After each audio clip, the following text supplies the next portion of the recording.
Hi, these chicken tacos. Was the chicken humanely put down? Yeah. We pet him until he died. George Lopez, live on stage. Saturday, June 14th, on stage at Hoyt Sherman Place. Tickets are on sale now at Ticketmaster.com. Don't miss George Lopez Live. Jason Aldean, Full Throttle Tour 2025, powered by Patriot Mobile. When lights come on. Friday, September 19th, Wells Fargo Arena. With Nate Smith. You set my world on fire. And Ray Lynn. Jason Aldean. On sale now at IowaEventCenter.com. Jason Aldean Live. Am I going crazy, or was that the loudest ad I've heard in my life? You're not going crazy. That was definitely the loudest ad I've ever. It was rocking my face off here early in the morning. I don't mind it. I do need a good wake up here, so I didn't mind it. No, it was funny. I just had to turn my mic down. I'm like, oh my! I thought my eardrums were gonna burst. I probably got an alert from my phone that I've been exposed to too much damaging audio.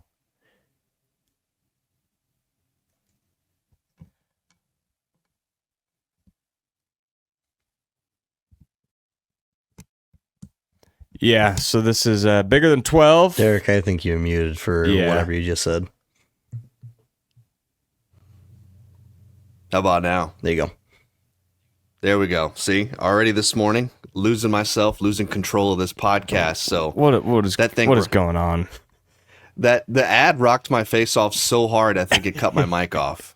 That's what happened. My eardrums were just blaring. I mean, they're still ringing right now, but I think I'm good. I got myself together. I'm composed. I'm ready to go. All right, we're locked in now. This is bigger than 12. We're in the Channel Seed Studios.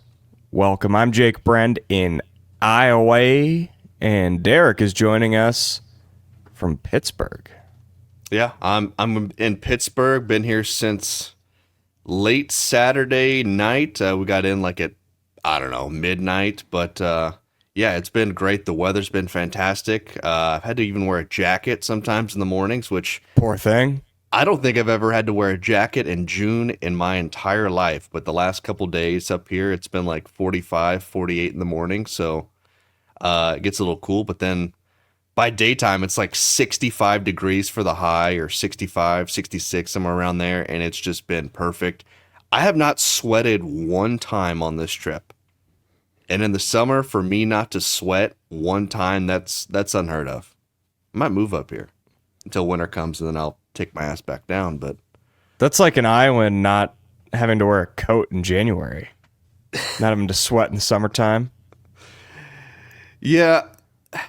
Well, I did complain about that time it was windy when we were standing out there. I was like, it's freaking April, and it's like, oh yeah, when you were up here, it's like 50 degrees outside. I go, what the hell? It's April. Yeah, that was a cold night. I did bitch about that a little bit, but I think we'll be all right. Well, we got a good show in store for you today. We're going to do a little mailbag. Put it out on Twitter.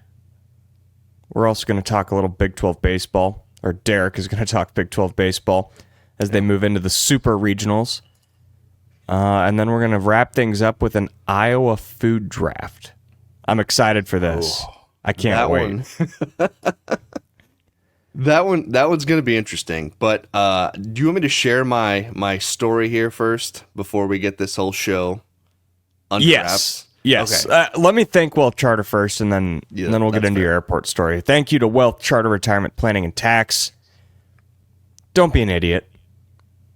Invest your money. Set up for retirement.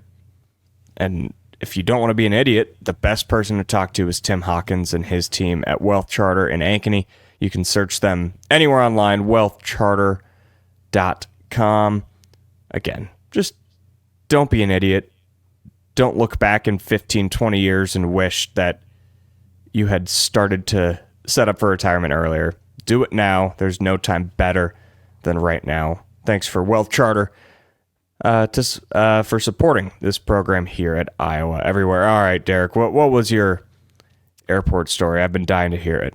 So we are flying to Pittsburgh. Me and my wife are coming to Pittsburgh, of course, to see, as you can see, to watch my Houston Astros play the Pirates here this week.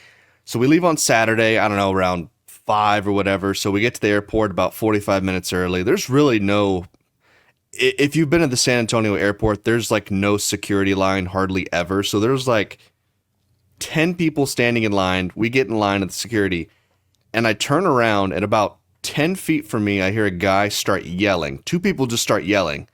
And I look over, and this guy is screaming assault at the top of his lungs. What? He's saying, "This guy assaulted me. I've been assaulted." And he's like, he has got his hands back. He's starting to back up from the guy.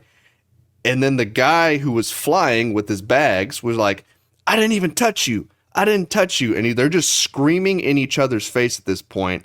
Finally, they get enough staff. It was like where the, I can't think of it. It's the pre-check people. One where you already have the, you're like all clear to go. You don't have to go through general boarding. Yep. So he's trying to go through pre-check there. And then finally, like a bunch of people from that group or start separating the two. And then the guy tells him to get out of here. So the guy starts walking off with his bags. They tell him, "No, you're done. Get out of the airport." And then all of a sudden, another guy comes up and goes, "Sir, just come on through. Just come back, come on through security and just, go to your gate." And so the guy does that, walks right through, and they're checking him down. Next thing I know, there's an SAPD police officer asking, "Where's the guy?" And so now all these security guards from the pre-check are screaming to stop him after they told him to go. And then I look over, and about 5 seconds later, I'm trying to get through security. There's about 6 SAPD officers surrounding this guy right after he got through the check-in line, surrounding him, telling him to turn around, put his hands behind his back, and then they cuff him. And then that guy's screaming once he gets cuffed, gets taken off. And I'm like, well, they told the guy to go through. They were like, "No, you need to leave." Then they told him to go through. And I guess maybe they told him they wanted him to stay there so they could arrest him. So I don't know. I've never seen that at an airport in my entire life. And that was the first 5 minutes of our trip at the airport. That happened in the first 5 minutes. You said this was 5 o'clock. Was this 5 a.m.? No, this was 5 p.m. Oh, 5 p.m. Okay. That makes it a little better. I was going to say, getting in a fight at 5 in the morning, I guess I've been at the airport from time to time at 5 in the morning where I felt like getting in a fight with somebody just because I'm so upset that I'm there that early in the morning. But yeah, that's quite the way to start off vacation. And that was part 1. So then we're getting there's on a part the plane. 2? There's a part 2. Oh boy. We have a connecting flight from San Antonio. We have to go stop in Nashville, and then from Nashville we're up to Pittsburgh. We get in the air, not even 10 minutes on our flight to Nashville. They go, "Is anybody here a medical doctor?" And I'm like, they just scream it on the intercom, and I'm just like looking around, and the guy behind me actually gets up and like sprints to the front of the plane. There was somebody in the very front row. I don't know if they were like passing out or what, but they had to do all this stuff. They had to take the person's blood pressure. I don't know if they laid him down on the plane or her. We didn't know what was going on.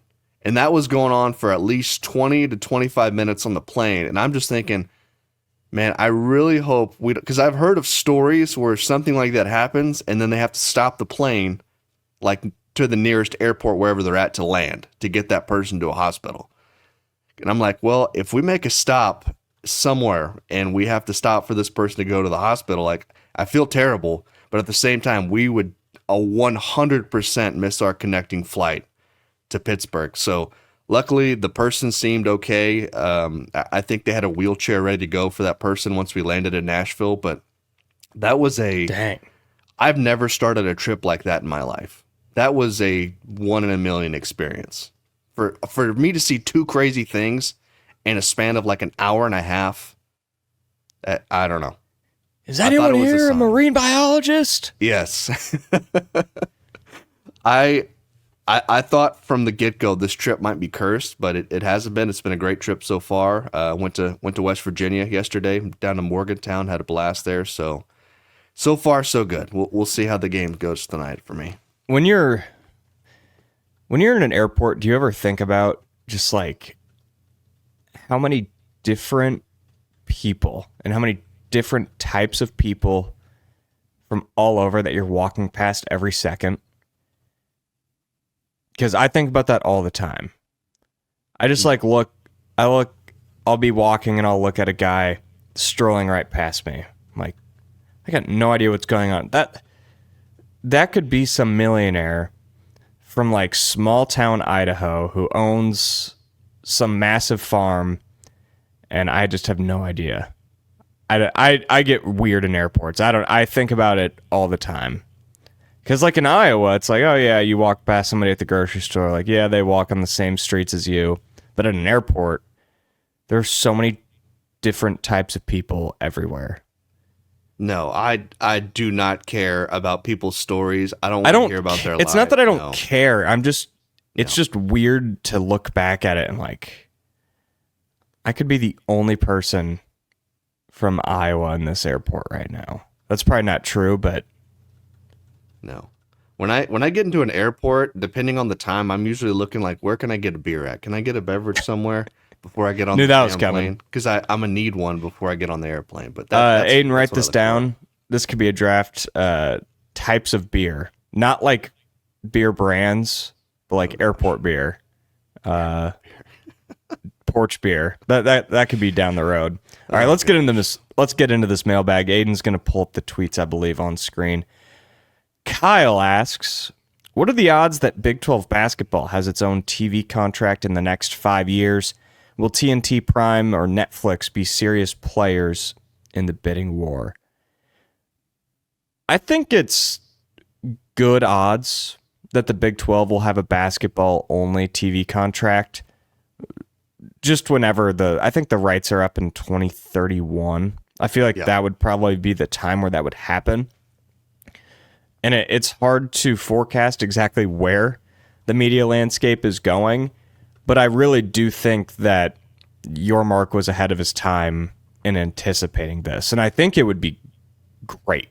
I truly do think it would be great, especially with TNT, this pretty storied network for basketball, Turner in general. They're not going to have any basketball going forward. They'll essentially just have the NCAA tournament, and that's not even their rights. That's just pretty much being outsourced from CBS. So with them losing the NBA, there has to be some inventory for them.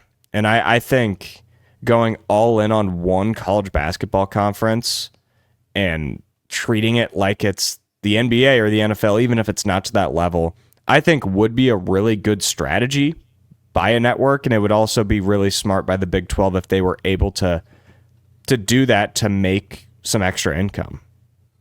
Yeah, and I think this is where maybe the should Gonzaga join the Big 12 for basketball kind of thing come into play, because we've heard Yormark try and try again to get these basketball-only schools for the Big 12, and if he is able to get a different, basketball have its own TV contract, you kind of look back in hindsight saying maybe we should have brought Gonzaga and some of these other schools on board, because that's going to increase the value of your next contract. But you're right.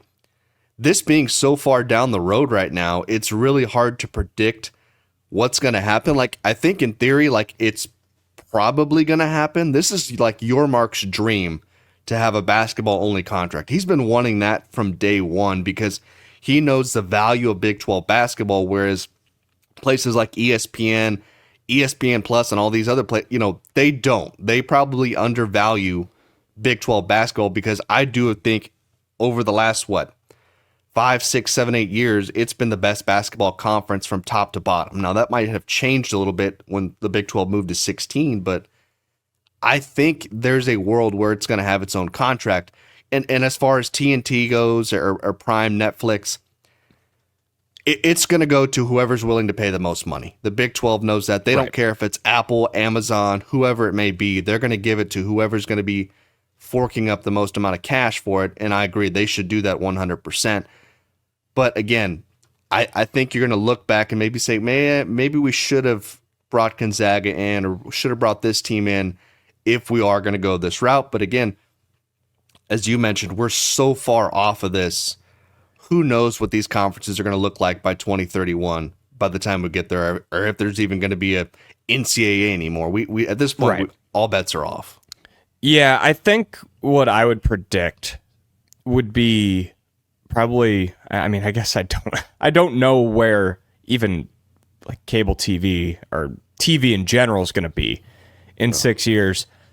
But if I had to predict, I would think that this would be kind of a 2-network deal where someone like TNT would be involved in the deal to pay for 3 primetime games a week or 2 primetime games a week. And then a place like Prime or Apple, they would pay for the rest of the conference. And pretty much all of the games would be, or even Max. Max might make sense because that's affiliated with TNT. So you'd probably be looking at a conference where 90% of it is on a streaming app, which honestly, I think in 5 to 6 years, that's where it's going to be anyways, even more than it is now.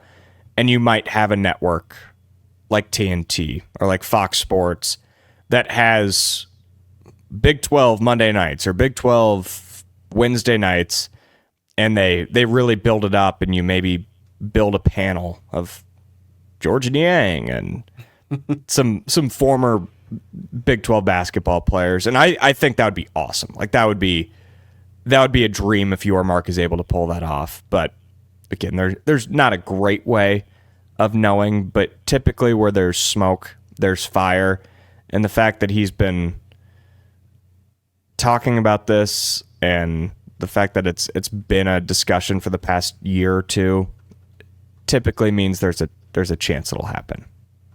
Yeah, and unfortunately, I think it's just been shut down by so many around him. Like, again, we know how bad your Mark has wanted this from day one.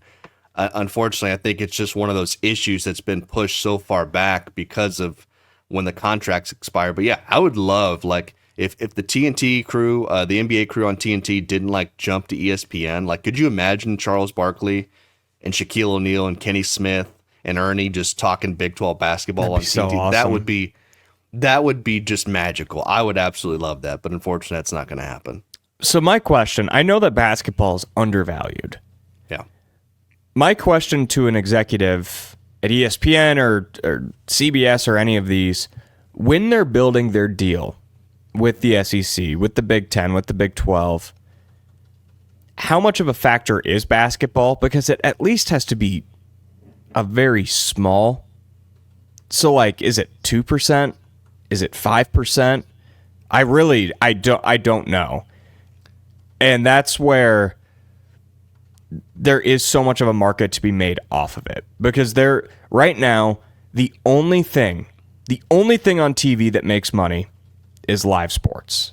That's why everybody's paying for it. That's why advertisers pay for it. So I was thinking in my head, well, if Big 12 basketball went separate from football, would the football deal go down? And honestly, I don't think it would. I think these deals are just going to continue to go up. And if your Mark is able to pull that off, he'd be a pioneer, I believe. Yeah, and I think, again, that's what he's been wanting to do. I hope he does it. If the Big 12 can make more revenue off of that, I'm all for it. And I agree. I think the basketball side of the Big 12 is undervalued just from everybody. I think just in general, across the board. You know, I don't know about the ACC and the SEC, of course. I don't know how many basketball eyeballs they draw. You know, of course, those are two pretty good conferences when it comes to basketball as well, especially the SEC over the last couple of years. But again, I think the Big 12 just has been top to bottom the best conference when it comes to that sport. So hopefully he can kind of push that, and then they can just get the best deal they possibly can for it. I think just college basketball in general is undervalued. That's probably fair. In this sense. But yeah, you're completely right. All right, Aiden, we'll move on to the next question. Jason Whiteley asks, do you believe it was a bad look that Coach Prime wasn't at Media Days? We kind of talked about that before our last show. I think Aiden or somebody mentioned that he was not there. And I'm going to be completely honest with you. Does anybody really care that he was not at the spring meetings? Do you think there was any coach in the Big 12 that was like, man, you know what? I really wish Deion was here, because I don't know. I don't think it's a big deal. Do people really want him? Again, you know how he is. He's going to have his voice is going to be the loudest in the room. He's going to speak his mind. I don't know. I'm sure him and Brett Yormark have had conversations along with plenty of other people at Colorado, but I don't think they personally give a rat's ass that he was not there at the spring meetings in Orlando. I like the way you took that to where, yeah, it's probably not a bad thing that he wasn't there, but I do think it's a bad look. The Big 12 is trying to survive. The Big 12 is trying to find any way possible to make an extra dollar. And Coach Prime is, if not the most powerful person in the conference, he would be second behind Commissioner Yormark. And to not have that voice there, to not, if you're a powerful voice, why wouldn't you want to be there to get what you want? I do think it's a bad look, and I think if it comes out like, oh yeah, Prime and then 7 other coaches weren't there, then I'm like, oh, whatever. But the fact that all 15 coaches were there and Deion wasn't, I think that adds into the narrative that, oh yeah, I'm above you, or we're above you. And we know that, like, that's not a surprise to anybody, but I do just think it's a bad look to have that showing in a big sense like that. Yeah, but Deion's going to do what he wants anyways. Nobody's going to tell him what to do. Yeah. I don't think he cares. He does not care. And that's why it's not a surprise, and that's why I don't completely care that much. Like, there probably wouldn't be much that changes either way, but his voice is important.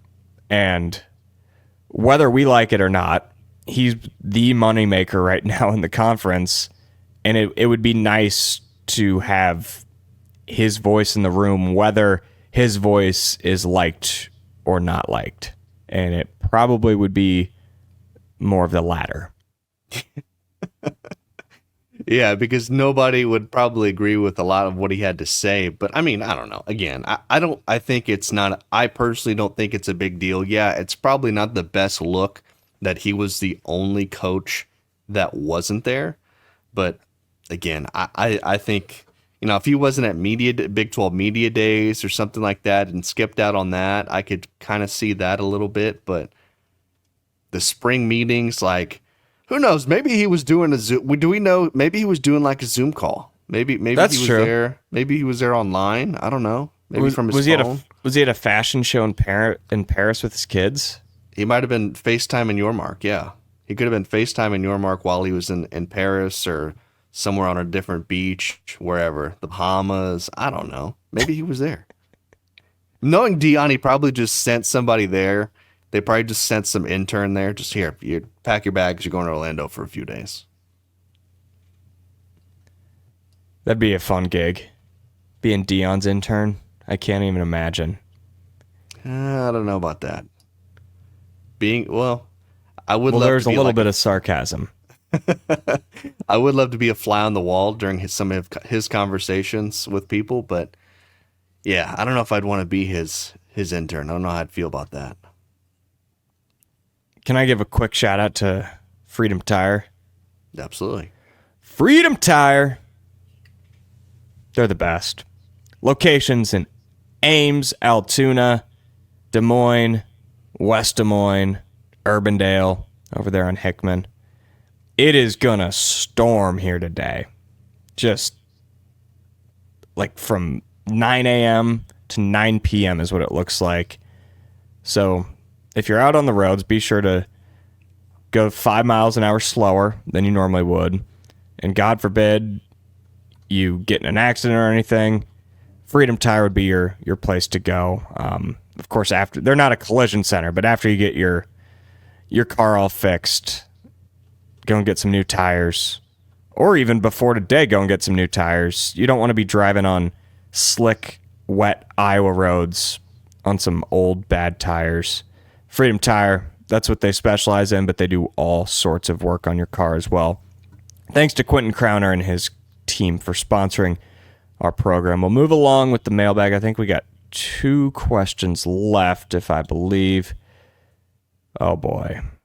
C-Mac asks, shower beer, yay or nay? I already know Derek's take, but I hope Jake is on the other side and want to hear you two debate. I don't know what side you're on, so I'm going to guess it's a yes, but I don't know.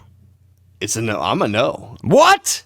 I don't know where this came from. Did people think that I liked shower? I do not. That's probably the only beer in the world you don't like is a shower beer. I just don't care for, like, you know what? I don't think to myself when I'm in the shower, you know, it'd be great with this shower right now. So if I had a cold beer right in here with this hot water all over me, I guess you could compare it to, like, maybe if you're in a hot tub and you're drinking a beer in a hot tub, but you're also in a hot tub. You're not having water just streaming down your face while you're, you know, trying to drink a beer. So I'm not a shower beer guy. I can wait the 5 minutes after I get out of the shower and then have the beer.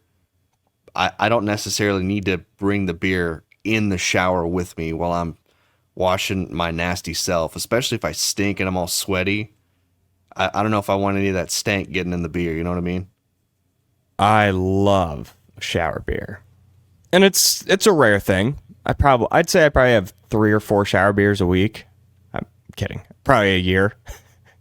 A week? No, I was joking. Even like this past Saturday is a great example of why a shower beer was needed. I got off work at 7:00. I had to be at Shane Gillis at 8. I didn't have time. I just cracked open a Busch Light, took my normal shower, took a few sips of beer, and had it done in 5 minutes. Like it's so refreshing when you're in the shower, and it put me ahead. I was running late. I didn't have time to drink a couple beers before I went to a comedy show, so I needed to have one in the shower. Why don't you just take a shot of tequila? I've seen you do that before. I probably shouldn't go to Wells Fargo Arena and take a shot of tequila. I learned my lesson. Oh man, yeah. Again, I don't know. I don't get the fascination with the shower beers. Are there people out there that have multiple beers in the shower? Like, is there anybody out there that's like drinking a 3 beers in the shower, or is it like you're just drinking one and you're out? I don't think I've ever done more than 2. What I will say though is it just sets the tone. Like if I'm having a shower beer, I'm like, all right. Everything's off the table. This is just going to be a good day. This is going to be a good night. I don't know.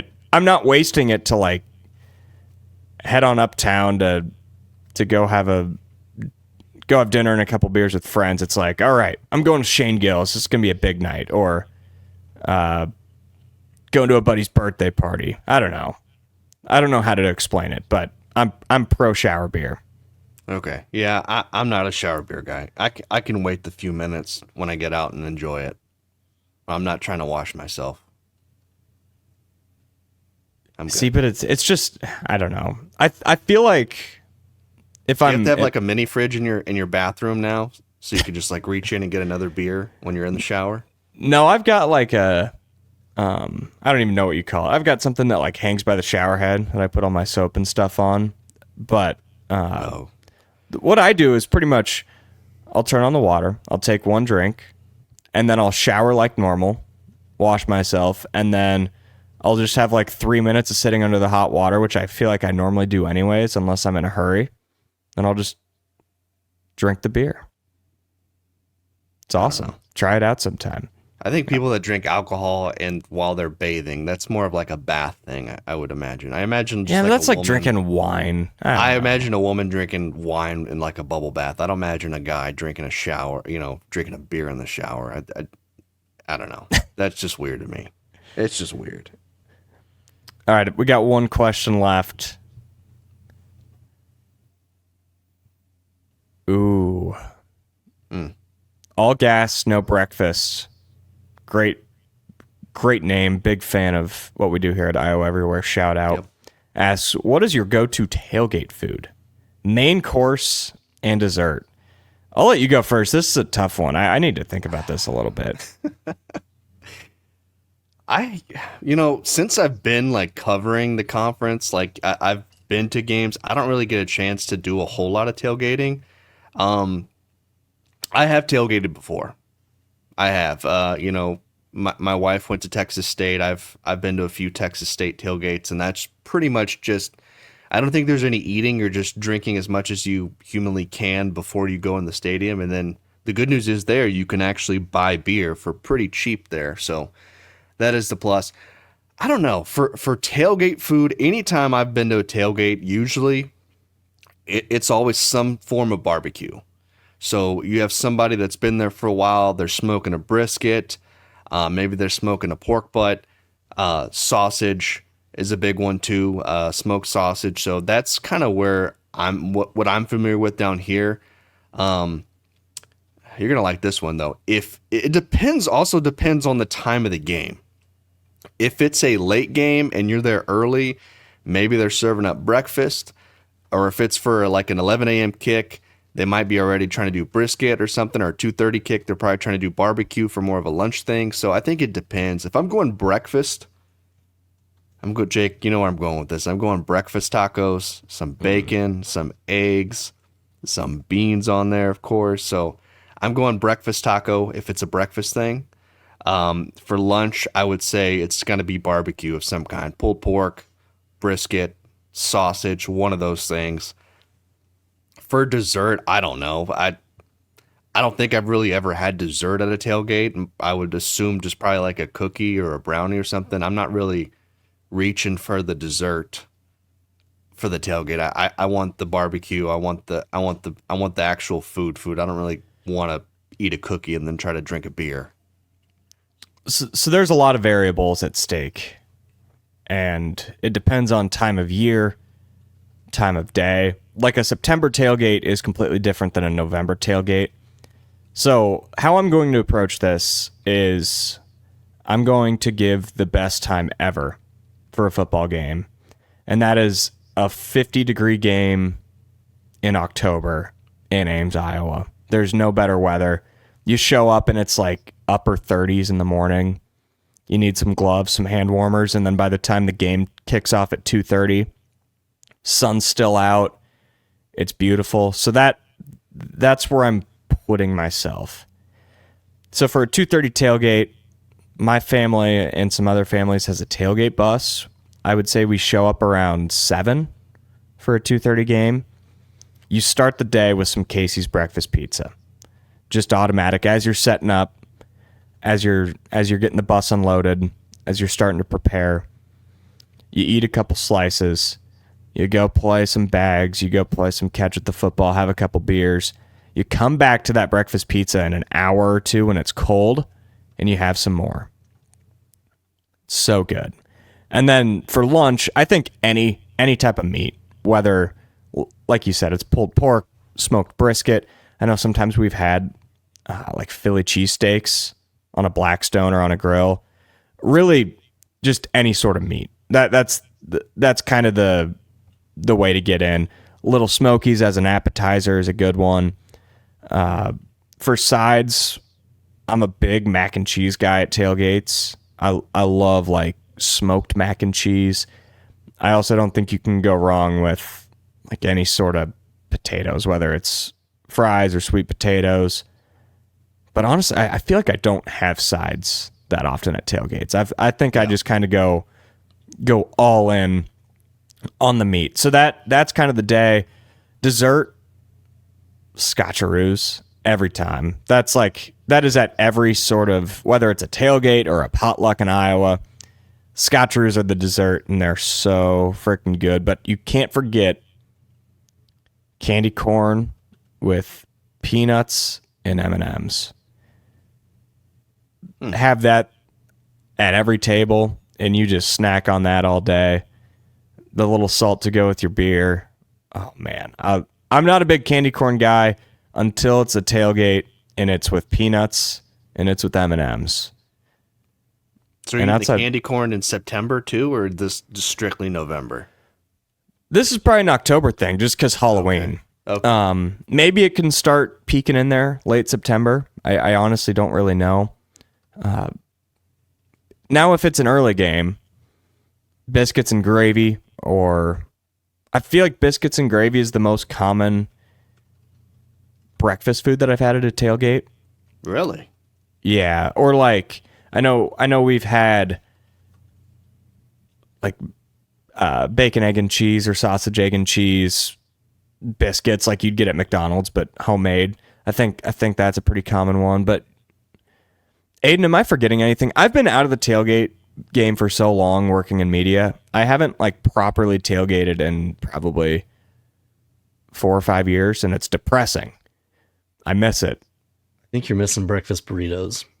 I don't think you Yeah, mentioned those yet. yeah, that's a big one. Yeah. Much better than breakfast tacos. You said that just to piss me off. Oh, it's just true.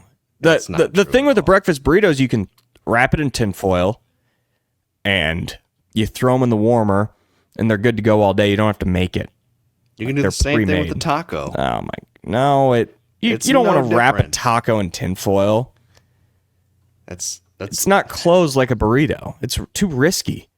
If you wrap a taco in tin foil and you pick up the tin foil, you don't know which way the taco's facing when you open it. You could open it and everything's facing down and you've got eggs and sausage all over your shoes. That's not true. If it's closed properly, you won't have that problem. But no, I will say this on the home opener for August 30th, the South Dakota game, I'm finally going to get to experience the full tailgate scene where I don't have to cover the game. I don't have to do any of that stuff. And I'm going to get the full tailgate experience for the home opener for sure. I can't wait. Yeah, I know. It'll be a fun time. You'll That'll be a real... Y'all two will probably be stuck working. Yeah, we'll see. Yeah. We'll see. All right. That does it for the mailbag. That was fun. You want to hit on some baseball quick, and then we'll finish with our Iowa food draft. Might have a couple items that we just talked about. Yeah, baseball stuff. Big weekend, of course. Regionals were underway last weekend. What you need to know, West Virginia and Arizona are the only two teams who made it to the Super Regionals. The Mountaineers took Clemson. They took the Clemson Regional, and then Arizona won in Oregon, where I believe they didn't even have to play Oregon because Oregon was bounced out so fast in their own regionals. So those are the two big teams that are going to be moving on to the Supers. A couple other teams here, TCU and Kansas, the two teams that I said on this show I thought had a real chance to make it out. Both lost in their first two games. We didn't even get to see the Arkansas-Kansas matchup that I was kind of dreaming of. Arizona State, Oklahoma State, Kansas State, and Cincinnati, I believe they all won at least one game, put up a little bit of a fight, but ended up losing. But overall, I would say I was pretty happy to have two teams from the conference make it to the Super Regionals. Arizona is going to face North Carolina, and West Virginia is going to play LSU this upcoming weekend. Both of them are going to be on the road, of course. They're going to have their work cut out for them because now it's just mano a mano. You are playing them in their home stadium. Those are two, and LSU and North Carolina, both two top 6 seeds that they're going to be facing. And I'll tell you what, for West Virginia's sake, beating LSU in a 3-game series in Alex Box Stadium, that is a tall task. Like, you don't do that very often. So whoever wins coming out of those regionals, they've definitely earned their way to Omaha. But for me, honestly, the biggest story to come out of college baseball this past weekend SEC. was the SEC. SEC. They had 13 teams make the tournament. 8 of those 13 hosted a regional. 8 of them. Only half of the hosts remain. Texas and Vanderbilt losing in their own backyard. Texas losing to UTSA twice. Vanderbilt lost to Wright State to get eliminated before their final. Georgia got bounced out early in their regional. Ole Miss lost Monday night to Murray State. So once again, the SEC bias backfired on the committee here. So it's been glorious to see. Unbelievable. I love I love being not educated on a topic at all. But then when I see 13 SEC teams, are you kidding me? And I see that backfire, I'm thrilled. I was right the whole time. No way the SEC should have had that many teams. But I'm not going to speak on that because I don't know enough about college baseball to actually be educated on that. But if the SEC fails, it's a good day. I think it's just funny that they had half of the hosting bids. So there's 16 hosts for regionals. They got half of them with 8. And then half of those didn't even make, I mean, a few of them, multiple teams from the SEC didn't even make their own regional final. So some of them were bounced out on Sunday, but I think it's just hilarious that there's only going to be I still think there's a few teams left. I think they still have like 6 teams or whatever it is. But again, maybe we're overrating the SEC just a little bit when it comes to baseball. SEC. I hate that chant. It's so stupid. It's the only conference that does that. And let's be real here. Only a few of the teams from that conference like actually carry weight of that conference. Exactly. Like, there's no reason for a team like Kentucky or Vanderbilt to just be screaming Mizzou. that at their top. Oh my gosh, Missouri. The only reason that they're screaming SEC because that's the only thing that they have to be proud of because they've accomplished absolutely nothing. I know it didn't end up being the last game at Jack Trice Stadium, but I remember the summer that Texas and OU left, and we knew that Texas was coming to Ames, and I knew that Iowa State would be the better team. I remember just dreaming all season long of Iowa State just destroying Texas, and the entire stands chanting SEC the entire fourth quarter. Iowa State kicked the living crap out of Texas, and 60,000 people just chanted SEC for an hour. And that was one of the best nights of my life at Jack Trice Stadium. That was the Breece Hall crazy cutback run, like 60-yard touchdown. Actually went up right to my buddy Mark Freund. Got like this close to his camera and did his celebration. But yeah. Stupid SEC. Let's do this food draft. So we're drafting Iowa foods. There's not a strict definition for it, but I would say probably foods that Iowa's known for. So, for example, a walking taco's on the big board. I know other states eat walking tacos, but I think that's an Iowa thing. Same goes. Let me pull up the list. This is Jake's list, by the way. I want to clarify that this is all him. So if anybody has a complaint about it, you just reach out to Mr. Brend over here. Or reach out to Aiden for not weighing in. That's true. It was all me last night, brainstorming these ideas, Googling, see what I'm missing. Googling to see like, wait, what? That's an Iowa thing? How do other states not eat that? So I think I had the first pick last time. That's not how this works. We're gonna have to flip a coin. All right. Always flip a coin. All right, let's We're not flip a breaking coin. tradition. Of course, I forgot to tell Aiden to get a coin. We're up in the United States of America today. Look, Aiden's on it. There we Aiden go. is always on it. All right, Jake, call it in the air. Tails. Oh boy. Fumble. It's tails. Yes. All right. I think this is a good one to take the first pick. Okay. And with my first pick in the 2025 Iowa food draft, I will be taking a breaded pork tenderloin. Ah, you son of a bitch. I knew you were going there.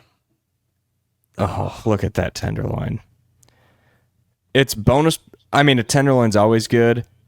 Bonus points for like every bun that it's the size of. So if you could have a tenderloin that 4 buns would fit on, even better. Throw some ketchup, mustard, pickles. That's typically my go-to on a tenderloin. Ketchup. I don't know about that. I don't know about ketchup on the tenderloin. A nice, that looks like a pretty flaky tenderloin. That's my favorite type. Oh, I'm getting hungry. That would have been my first pick too. Every time I go up to Iowa, the first thing I do is I go find me a tenderloin. So I was probably 23 years old when I found out that was just an Iowa thing, or like primarily an Iowa thing. I think Indiana probably.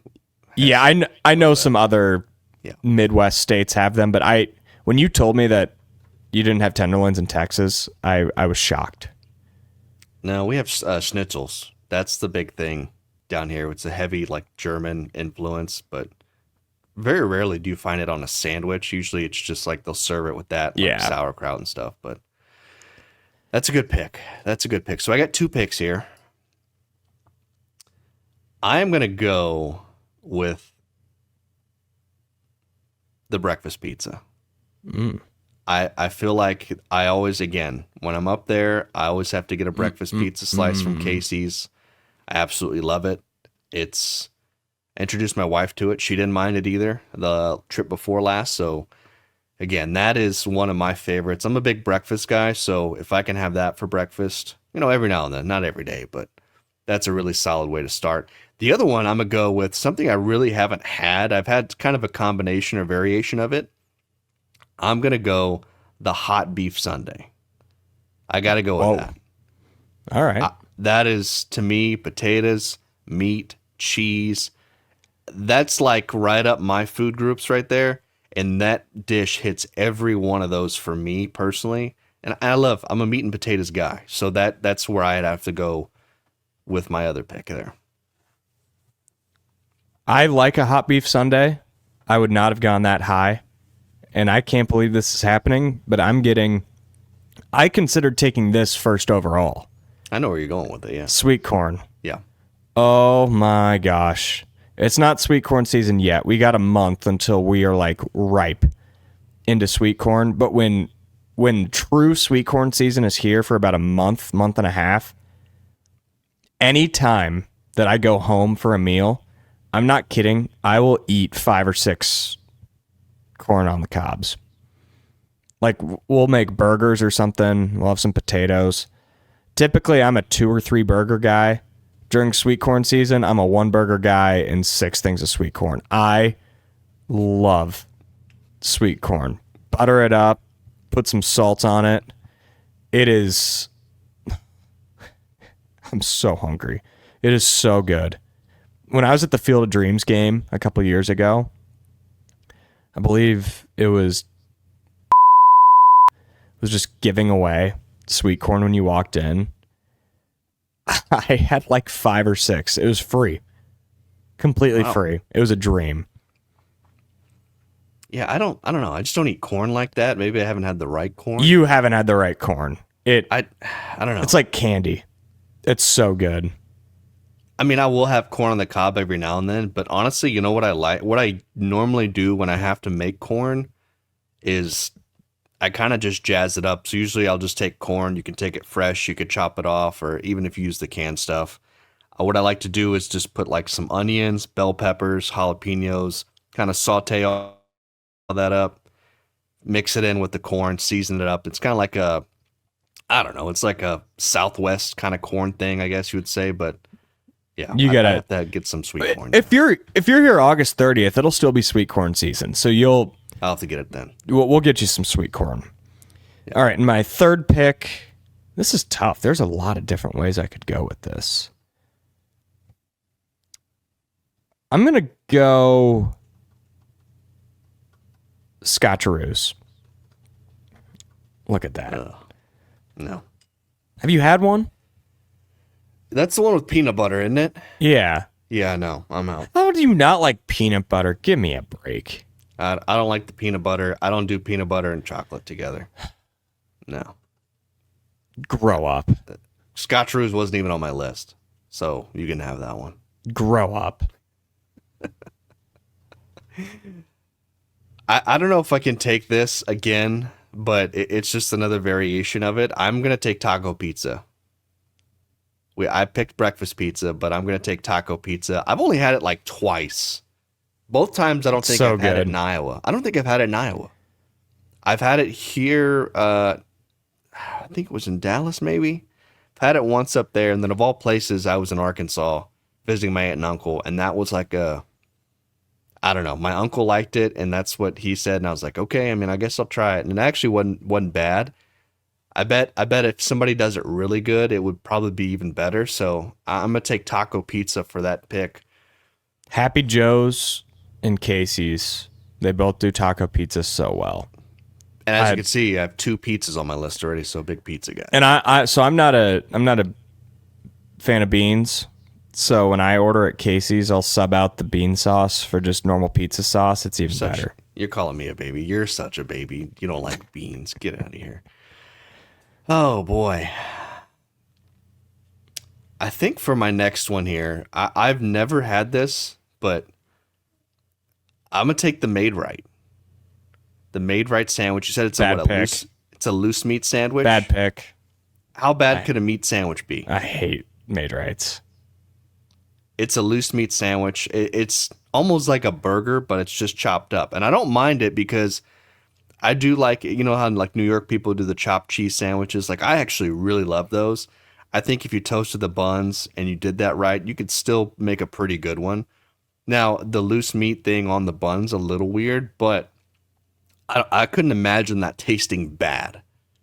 How would that taste bad? It's meat. No, it tastes fine. It's just the bottom bun gets soggy. You take 2 bites and the entire thing falls apart. What if you toast the bun, though? Even then, it's still. Oh, come on. I've never right one. I've never been a big made. I've had hundreds of Made Rights in my life. Maybe you just I'm not saying one. I'm not saying I dislike them. It's just it's never my first choice.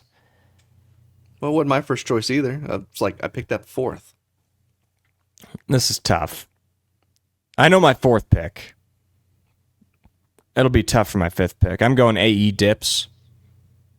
Oh man, throw some Ruffles in there. You can have the sour cream. I was at my buddy Jeff Dubroff's a couple weeks ago. We were watching.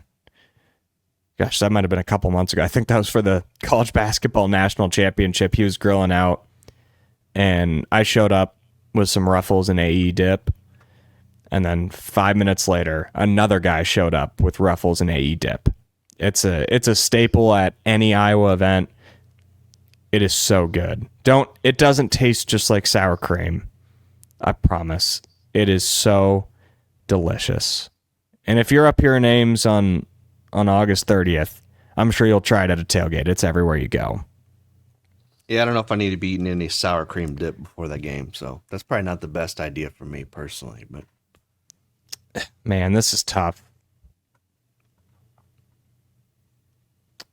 I think I can make this a great draft if I go with walking tacos at number 5. That's fair.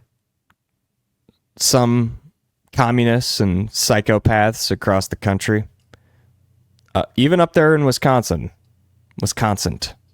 they'll call it a taco in a bag. Get out of here. It's a walking taco. You can go normal Doritos. I like to mix it up with Cool Ranch every now and then. Load it up with meat. That's the good thing about it is you picture like a bag of chips. That thing is 25% chips, 70% air. When it's a walking taco, that can be 25% chips, 65% meat, and then the rest is for all your toppings, the cheese, the salsa, the tomatoes, the lettuce, the sour cream. Oh, it's so good if you're at a baseball game or a high school sporting event.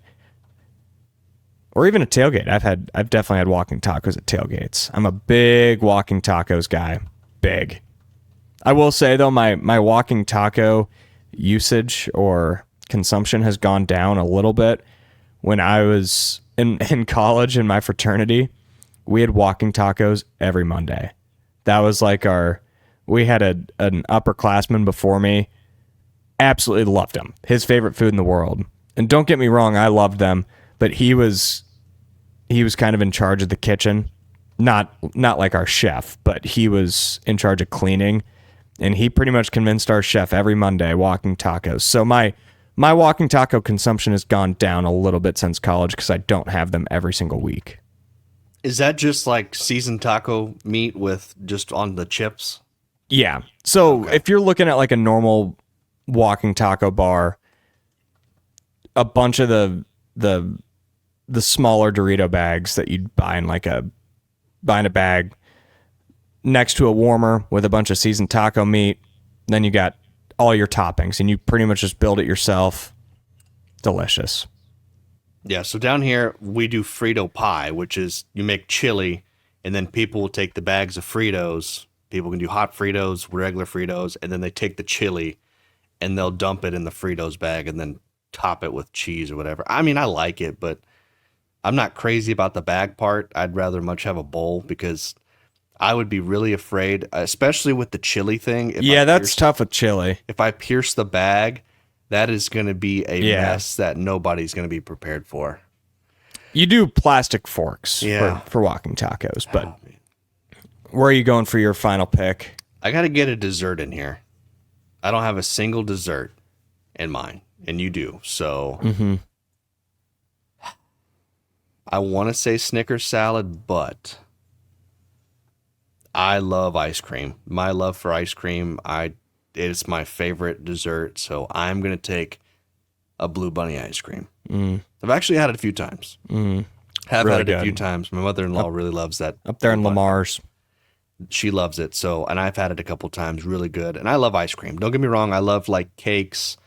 And I'm not really a big cake. I'd say pie. I'd prefer a pie on here. But if I can't have a pie, an ice cream is right there with me. I love ice cream. Especially, I don't get crazy with the flavors. Usually I like vanilla or something with caramel, maybe a little fudge. But I don't do like the triple chocolate. What? How'd you pronounce caramel? Caramel? Oh my gosh. What? Everybody pronounces that differently. No, there's one way to pronounce it. It's caramel. I say caramel. It is what it is. It's the same. This whole time you've been man of the people. And now you're speaking like an elitist. Caramel. Well, I didn't say it like that. I said caramel. It's somehow even worse. Yeah. We left a lot off the list. That was really tough. I did not want to leave Snickers salad undrafted. I was going to pick that if I didn't pick the Blue Bunny. Handballs was a tough omission. Chili and cinnamon rolls. Yeah.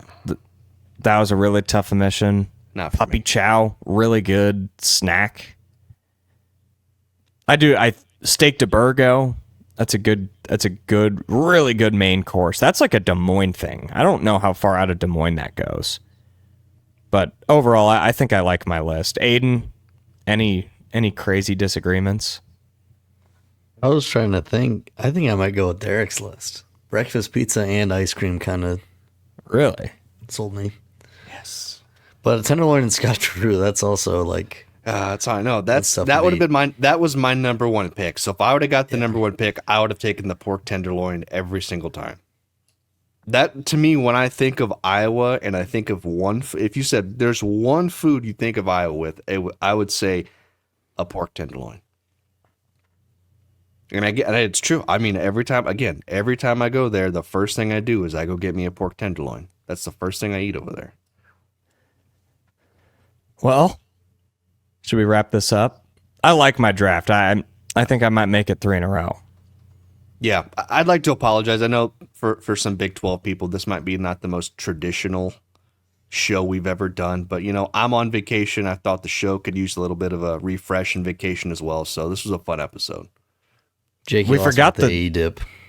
What's that? You lost me with the AE dip. You don't like AE dip? Oh, I don't like dip in general. Not a dip guy. I do Not taste enough it. dip on your chip. I just realized we forgot the Iowa trivia question. Oh my gosh. Fine. Should we do it right yeah, now? let's knock it out. Let's knock it right. out. Let's do it. Sticking with Iowa foods. When did Casey's start selling breakfast pizza outside of the first location? Not first location, but first location that sold breakfast pizza. Jeez.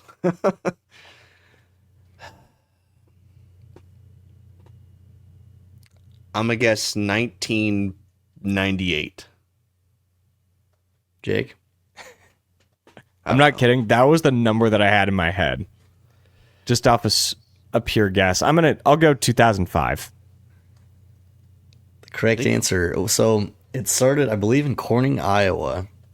They sold it out of that one store in 1984. I remember reading But that. it did not go to all of its locations until 2001. Oddly enough, it was September 14th, 2001. Okay, I share a birthday with Casey's Pizza, Casey's Breakfast Pizza. Okay, so I was thinking about like saying Technically, I was closer, right? like we had like this national tragedy in our country and we needed something to rally us, and they invented breakfast pizza, but I thought that would be distasteful, but I think that's actually what happened. That's Casey's Pizza or Casey's Breakfast Pizza started 3 days after 9/11. That is a way to rally people. That is something that everybody can get behind. true. I do love a good slice of Casey's breakfast pizza. I'm gonna have to go get some on my way to state soccer. Good luck with that. All right. Thanks for listening. We'll be back next week, and we're going to start some real football preview. We are getting close. Thanks for joining us. Thanks to WealthCharter Retirement, Freedom Tire, and Channel Seeds for supporting Iowa everywhere.